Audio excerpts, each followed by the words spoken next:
சித்திரை பிறந்து விட்டாலே மதுரை மக்களுக்கு கொண்டாட்டம் தான். அதுவும் மதுரையை ஆண்ட மகாராணி எழிலரசி சித்திரை மாதம் நடைபெறும் சித்திரை திருவிழா உலக புகழ் பெற்றது. இந்த விழாவை பிரம்மோற்சவ விழாவுக்கு சமமாக கொண்டாடுகிறார்கள்.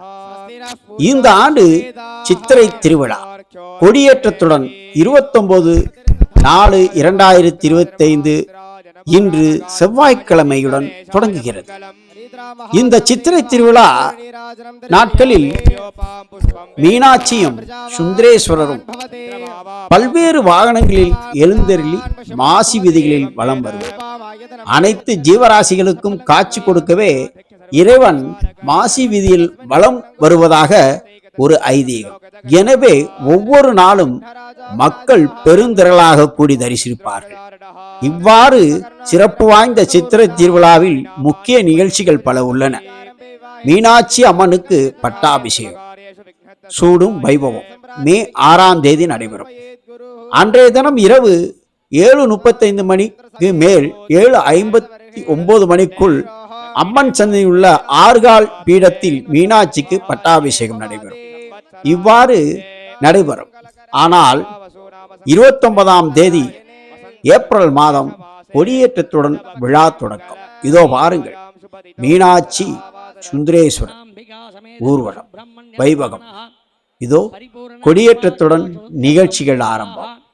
இன்றைய தினம் கொடியேற்றத்துடன் ஆரம்பிக்கும் இந்த திருவிழா மே மாதம் 12ஆம் தேதி கள்ளழகர் வைகை ஆற்றில் இறங்கும் வைபவம் வரை தொடரும்.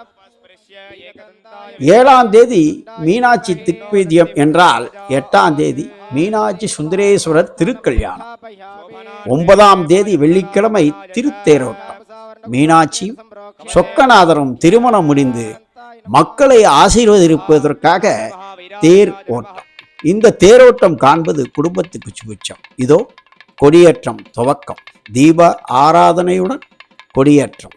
இதோ பாருங்கள், பட்டர்கள் மீனாட்சி சுந்தரேஸ்வரரின் கொடிமரத்திற்கு பூஜைகள் செய்து கொண்டிருக்கிறார்கள். ஏராளமான பக்தர்கள் கூடிவிட்டார்கள். இன்றைய தினம் முதல் மே 12ஆம் தேதி வரை மதுரையே திக்குமுக்காடி போய்விடும். எல்லோர் மனதிலும் மதுரை ஆண்ட அரசி மீனாட்சி அரசி, அவள் பெயர்தான் நினைவு கூறும். அவள் ஆட்சி செய்த பூமி அல்லவா, அவள் கருணை நமக்கு தேவை அல்லவா என்பதால் மக்கள் பெருந்திரளாக கூடுவார்கள், கொண்டாடுவார்கள். அதேபோல் மே 9ஆம் தேதி தேரோட்டத்திற்கு பின் ஞாயிறு மே 11ஆம் தேதி கள்ளழகர் எதிர் சேர்வை நடைபெறும். 12ஆம் தேதி கள்ளழகர் வைகை ஆற்றில் எழுந்தருள்வார். இந்த வைபோகங்கள் ஒரு குடும்ப நிகழ்ச்சி போல் மதுரை மக்கள் கொண்டாடுவார்கள். பிறந்த குழந்தைகளுக்கு முடியிறக்குவது, மீனாட்சிக்கு வேண்டுதல் வருவது, அளவு கோயிலுக்கும் மீனாட்சி அம்மன் கோயிலுக்கும் இடையில் பக்தர்கள் சென்று கொண்டும் வந்து கொண்டும் இருப்பார்கள். அப்படியாப்பட்ட ஒரு நிகழ்ச்சி. இதோ பாருங்கள், கொடியேற்றத்துடன் குதூகலத்துடன். இந்த கொடியேற்றத்தில் என்ன விசேஷம்? கொடியேற்றத்தை காண்பது பெண்களுக்கு மங்களகரமான ஒரு நிகழ்ச்சியாகும். குறிப்பாக திருமணம் ஆகாத பெண்கள் இந்த நிகழ்ச்சியை கண்டால், மீனாட்சி சொக்கநாதரை கண்டால் திருமணமாகும் என்பது ஐதீகம். அதனால் தான் எந்த விதமான தோஷமாக இருந்தாலும் இந்த மீனாட்சி சுந்தரேஸ்வரரை தரிசனம் செய்துவிட்டால் அந்த தோஷம் நீங்கிவிடும். அடுத்த ஆண்டுக்குள் திருமணம் நடந்துவிடும் என்பது ஐதீகம். அதனால் தான் மீனாட்சி சுந்தரேஸ்வரரின் இந்த திருக்காட்சியை காண ஏராளமான பெண்கள் வருவார்கள். அதுவும் கொடியேற்றம் என்பது வாழ்க்கையில் நமக்கு உயர்வை, அப்படி சகல சௌபாக்கியம் வழங்கும் ஒரு நிகழ்ச்சி.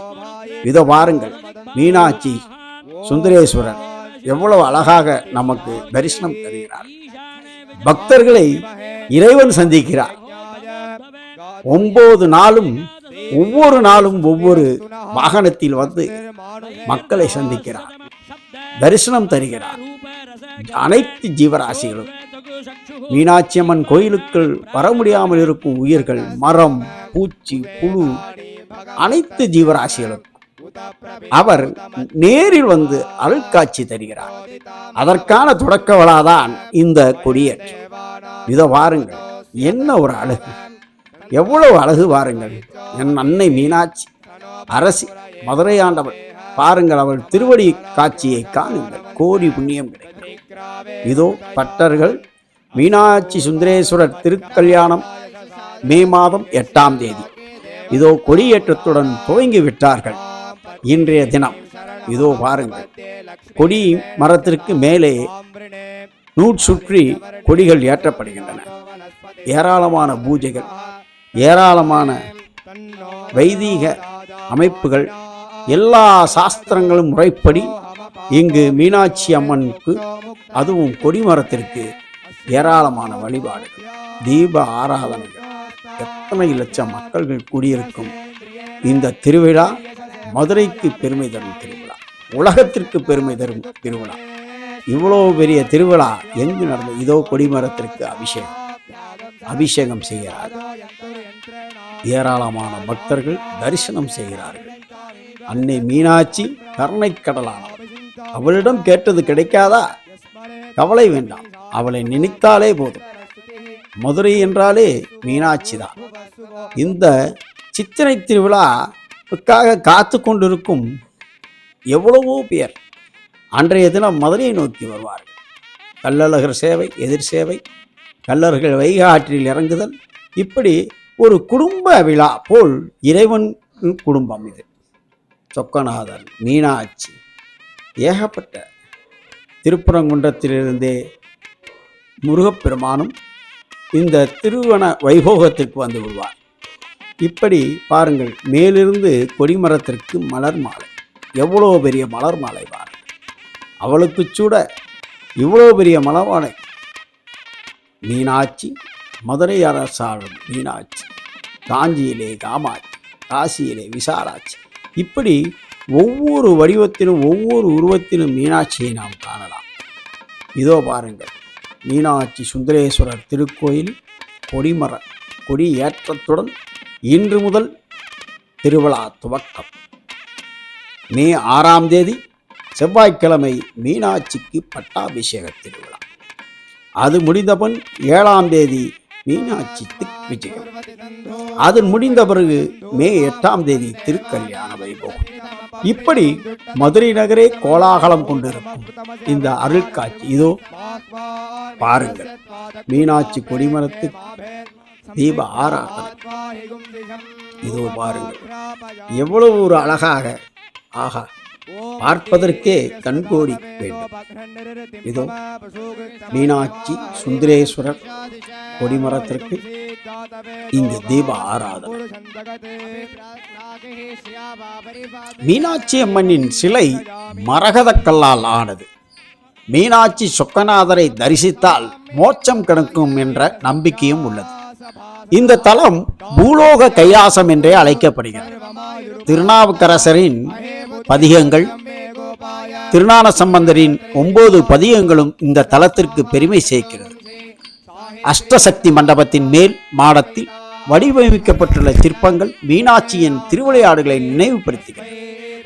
இந்த மண்டபம் வாயிலின் மையத்தில் நின்று அம்மன் சந்தையை நோக்கினால் உள்ளே நடக்கும் கற்பூர ஆராத்தியை பார்க்கலாம்.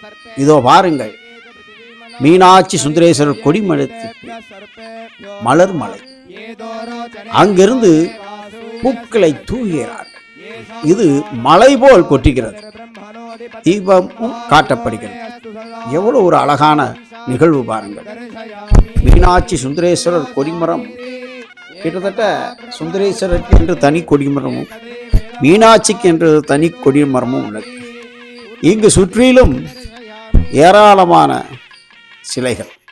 இங்கு மீனாட்சிக்குத்தான் முதலில் எல்லாம், அதன் பிறகுத்தான் சுந்தரேஸ்வரருக்கு, தாயாருக்கு எல்லாம். இங்கு கடம்பமரம் தான் இக்கோயிலில். இதோ பாருங்கள், தலவிருஷமாக இருக்கிறது கடம்பமரம். இதோ தீபம். இந்த தீபத்தின் ஆரத்தியை எல்லோரும் எடுத்துக்கொள்கிறார்கள், கண்ணில் ஒற்றிக் கொள்கிறார்கள். ஆதலால் இங்கு மீனாட்சி திருக்கோயிலில் நடைபெறும் இந்த வைபோகம் எவ்வளவு ஒரு சுபிட்சமான நிகழ்ச்சி. காண கண்கோடி வேண்டும்.